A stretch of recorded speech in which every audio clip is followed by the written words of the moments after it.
রাজ্যে পালা বদলের পর থেকেই প্রশাসনিক স্তরে একের পর এক দুর্নীতির অভিযোগ সামনে আসছে। দীর্ঘদিন ধরে বিভিন্ন সরকারি প্রকল্পে অনিয়ম, কাটমানি এবং স্বজন পোষণের যে অভিযোগ বিরোধীরা তুলে আসছিল, নতুন সরকারের আমলে সেই অভিযোগগুলির তদন্ত প্রকাশ্যে আসা নিয়ে রাজনৈতিক চাপ আরও বেড়েছে। বিশেষ করে আবাস যোজনার ঘর বন্টনকে কেন্দ্র করে তৃণমূল পরিচালিত পঞ্চায়েতগুলির বিরুদ্ধে ওঠা অভিযোগ নতুন করে রাজনৈতিক বিতর্কের জন্ম দিচ্ছে। এবার আবাস যোজনার ঘর পাইয়ে দেওয়ার নাম করে 20,000 টাকা করে কাটমানি চাওয়ার অভিযোগে ক্ষোভে ফেটে পড়লেন গ্রামবাসী। শুধু অভিযোগই নয়, টাকা ফেরতের দাবিতে পঞ্চায়েত সদস্যকে ঘিরে বিক্ষোভ দেখানোর পাশাপাশি পুলিশের দ্বারস্থও হলেন তারা। ঘটনাকে ঘিরে শুরু হয়েছে তীব্র রাজনৈতিক চর্চা। মুর্শিদাবাদের কান্দি ব্লকের মহলন্দি 2 নম্বর গ্রাম পঞ্চায়েতের পলসি গ্রামের এই ঘটনায় মঙ্গলবার ব্যাপক উত্তেজনা ছড়িয়ে পড়ে। পলসি উগ্র ভাটপাড়া এলাকার বাসিন্দাদের অভিযোগ, তৃণমূলের পঞ্চায়েত সদস্য মাধব কোনাই আবাস যোজনার ঘর পাইয়ে দেওয়ার আশ্বাস দিয়ে অগ্রিম 20,000 টাকা দাবি করেন। টাকা না দিলে ঘর দেওয়া হবে না বলেও হুমকি দেওয়া হয়েছিল বলে অভিযোগ গ্রামবাসী। পাশাপাশি জব কার্ড করে দেওয়ার নামে 1,000 টাকা এবং বার্ধক্য ভাতা পাইয়ে দেওয়ার প্রতিশ্রুতি দিয়েও টাকা নেওয়ার অভিযোগ ওঠে। এই সমস্ত অভিযোগ নিয়ে মঙ্গলবার কান্দি থানার গোকর্ণ পুলিশ বিট হাউসে লিখিত অভিযোগ দায়ের করেন ক্ষুব্ধ গ্রামবাসী। অভিযোগ জমা দেওয়ার পাশাপাশি তারা সাংবাদিকদের সামনেও ক্ষোভ উগরে দেন এবং অভিযুক্তদের বিরুদ্ধে কঠোর ব্যবস্থা নেওয়ার দাবি জানান। পলসি গ্রামের বাসিন্দা পিয়ারি কোনাইয়ের অভিযোগ, আবাস যোজনার ঘর পাওয়ার জন্য তার কাছে 20,000 টাকা দাবি করা হয়। অনেক কষ্টে 15,000 টাকা জোগাড় করে দিলেও বাকি 5,000 টাকা দিতে না পারায় শেষ পর্যন্ত তার নাম তালিকা থেকে বাদ পড়ে যায় এবং তিনি ঘর পাননি। অভিযোগকারী পিয়ারি কোনাই তিনি কি বলছেন শুনুন তার বক্তব্য। ঘর পেয়েছেন? হ্যাঁ, ঘর পেয়েছি। কি অভিযোগ আপনার? ঘর পেয়েছি, ওই টাকা দিয়েছি, তা 15,000 দিয়েছি, ওইটাই মনে করো ঘর টাকা পাইনি সব। কিসের জন্য টাকা দিয়েছিলেন? ওই ঘরের জন্য। টাকা আপনি নিজে থেকে দিয়েছিলেন না? হ্যাঁ, আমি দিয়েছি নিজে। না, কে চেয়েছিল আপনার টাকার জন্য? হ্যাঁ, ঠিক আছে, ওই মাধবরা মেম্বার। মেম্বার? হ্যাঁ, কি নাম? মাধব। কি বলেছিল আপনাদেরকে? যে 20,000 করে টাকা লাগবে, তো 20,000 টাকা একজনের দিয়েছি আর একজনের 15,000 দিয়েছি, দিয়ে 15,000 টাকা লাগে আমাকে ঘর আর দেয়নি, টাকা দিয়েছে 90,000। আর ঘর পড়িয়ে আছে, আমার কাঁচা ঘর পড়িয়ে আছে। ঘর এখনো কমপ্লিট হয়নি? না, ঘর হয় ধরেই নিতে। ঘর এখনো পাননি? না। পয়সা দিয়ে নিয়েছে? হুম, কি চাইছেন? তো ঘর এখন চাইছি, তো ঘর পাইনি এখন। আজকে বিট হাউসে কি করতে এসেছেন? ঘরে লেগে এসেছি বলতে, টাকার লেগে। অভিযোগ জানাবেন? হ্যাঁ, জানাবো, ঘর তো নেবো। অন্যদিকে রতন কোনাই জানান 2022 সাল থেকে একাধিকবার তার বাড়িতে তদন্ত হলেও টাকা দিতে না পারায় এখনো পর্যন্ত তিনি আবাস যোজনার ঘর পাননি। পরে অনলাইনে খোঁজ নিয়ে তিনি জানতে পারেন তার নামে আবাস যোজনার জন্য 1,20,000 টাকা বরাদ্দ দেখানো হয়েছে, কিন্তু সেই টাকা তার ব্যাংক অ্যাকাউন্টে জমা পড়েনি।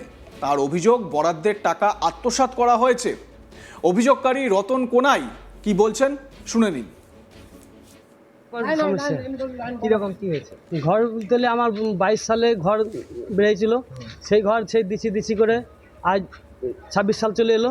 26 সালে আবার নতুন করে নাম লেখাই আমি, দিয়ে নাম লেখা যায়, দিয়ে ইনকোয়ারি আসে। ইনকোয়ারি এসে আমাকে বলে যে ভাই ডকুমেন্টসগুলো সব বাই করো। যত ডকুমেন্টসগুলো সব বাই করলাম, করে এবার বলছে ভাই তোমার জব কার্ডটা বাই করে দিলে, দিয়ে জব কার্ডটা এন্ট্রি করছে, তা এন্ট্রি হয় না, মানে সাকসেসফুল দেখাচ্ছে। দিয়ে আমি ওরা আমাকে আর কিছু বললো না, ওরা বলে ফেলাইছে ওটা। তারপরে আমি আমার বুদ্ধি খাটিয়ে আমি এই জিনিসটা আমি বাইক করে লিখেছি জব কার্ড থেকে। জব কার্ড থেকে বাইক করে লিখেছি, দিয়ে দেখাচ্ছে আমার 1,20,000 টাকা ঢুকে গিয়েছে। আপনার ঘরের টাকা ঢুকে গেছে? ঘরের টাকা ঢুকে গেছে, কিন্তু আমি আসলে ঘর পাইনি। আচ্ছা, ঘর পাননি? না, মানে ঘর আপনার টাকা আপনার অ্যাকাউন্টে ঢুকে নেই? আমার অ্যাকাউন্টে টাকা ঢুকেনি। তো কোন অ্যাকাউন্টে ঢুকেছে সেটা আমি বলতে পারছি না কোন অ্যাকাউন্টে ঢুকেছে। জব কার্ড ঢুকে গেছে? জব কার্ড তো আমার ঘরটা ঢুকেছে, কিন্তু আমার অ্যাকাউন্টে পয়সা ঢুকেনি। আপনার অ্যাকাউন্টে ঢুকে নেই? না, আমার অ্যাকাউন্টে পয়সা ঢুকেনি। মেম্বার থেকে জানাইছিলেন? নম্বর থেকে জানাইনি, খুব জানাননি? হ্যাঁ, এখনকার নম্বরকে জানাইছি আমি। কি বলছে মেম্বার? বলছে একটু ধীরে সুস্থে কাজটা করার তেলছে। মেম্বার এটাই বললো আমাকে। চেষ্টা করবে কি টাকাটা তুলে নিয়ে? হ্যাঁ, বলেছি ইনকোয়ারি করতে। যারা ইনকোয়ারি করতে গেল তার তৃণমূলের লোক ছিল, ঠিক আছে। মানে আমাকে মানে ইনকোয়ারি মানে সেই 22 সাল থেকে আমাকে ইনকোয়ারি করিয়েছে, কিন্তু ঘর আমি আর পেছি না। আর আমি শাস্তি চাই, বিচার চাই।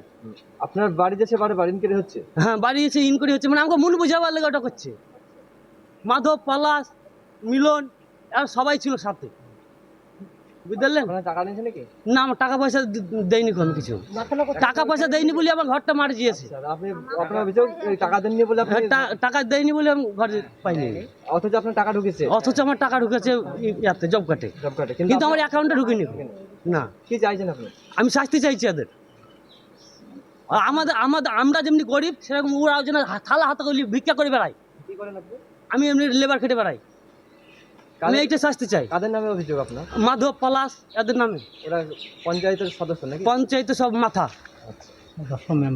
আপনার এবার আরেকটা কথা, এবার আমি যখন ইনকোয়ারি করতে বলছি যে আমার ঘরটা কেন ঢুকলো না, মাধবকে বলছি, তা বলছে ওই তাপস জানে। তাপসকে যে জিজ্ঞেস করছি, তো তাপস বলছে যে মাধবকে আমি জানছি, যে মাধবকে জিজ্ঞেস করছি যে আমার ঘরটা কেন ঢুকছে না, তা বলছে যে আমি তাপসকে জিজ্ঞেস করছি, আমি তো বলছি। কিন্তু 22 সাল থেকে? হ্যাঁ, 22 সাল থেকে আমাকে ওই করে করে করে এত মানে জেরক্স আমি দিয়ে দিয়ে দিয়ে ফকির হয়েছি। আমি ওদের শাস্তি চাই, যে শাস্তি যদি না হয় শেষ করে দেবো আমি একবারে।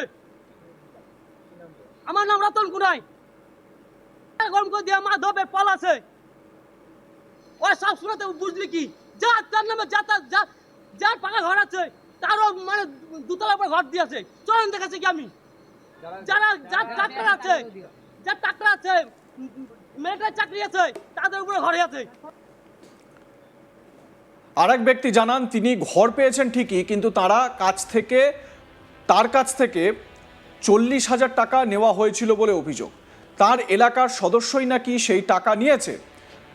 তো এই 40,000 টাকা দিয়েছেন বলে দাবি করছেন যে অভিযোগকারী, তিনি কি বলছেন শুনুন। আবেদন করেছেন আপনি? আবেদন করেছিলাম যে আপনি ঘর পেয়েছেন? ঘর পেয়েছি হ্যাঁ পেয়েছি। পেয়েছেন। আপনার এই ঘর পাওয়ার জন্য কেউ কি টাকা নিয়েছে আপনার কাছ থেকে? নিয়েছে টাকা কত টাকা নিয়েছে? 40,000। কত? 40 বেটি করে আমার কুড়ি। দুটো ঘরের জন্য? হ্যাঁ দুটো ঘরের জন্য হ্যাঁ, দুটো একটা ঘরে কত করে নিয়েছে? 20,000 টাকা করে নিয়েছে। 20,000 করে। আর কিছু আর আর আর নিয়েছে 20,000। অভিযোগ জানাইছিলেন আপনি? কাকে জানাবো? কারা নিয়েছে আপনার টাকা? মাধব, কে? সে কি করে? কোথায়? মাধব নন্দন মেম্বার না প্রধান না বলবে? মেম্বার। আপনার ওয়ার্ডের মেম্বার? হ্যাঁ। গ্রামবাসীর আরও দাবি, যাদের ইতিমধ্যেই পাকা বাড়ি রয়েছে তাদের মধ্যে অনেকেই দুবার করে আবাস যোজনার সুবিধা পেয়েছেন। আবার পঞ্চায়েত সদস্যের ঘনিষ্ঠ এবং আর্থিকভাবে সচ্ছল ব্যক্তিদেরও ঘর দেওয়া হয়েছে। অথচ প্রকৃত দরিদ্র ও অসহায় পরিবারগুলি কাটমানির টাকা দিতে না পারায় সরকারি প্রকল্পের সুবিধা থেকে বঞ্চিত। যারা এরকম বঞ্চিত মানুষ রয়েছেন, সরকারি সুযোগ সুবিধা পাচ্ছেন না বা এতদিন পাননি, তারা তাদের মতামত জানান। অবশ্যই আমরা সেটা তুলে ধরার চেষ্টা করব। দেখতে থাকুন আজ তাক বাংলা।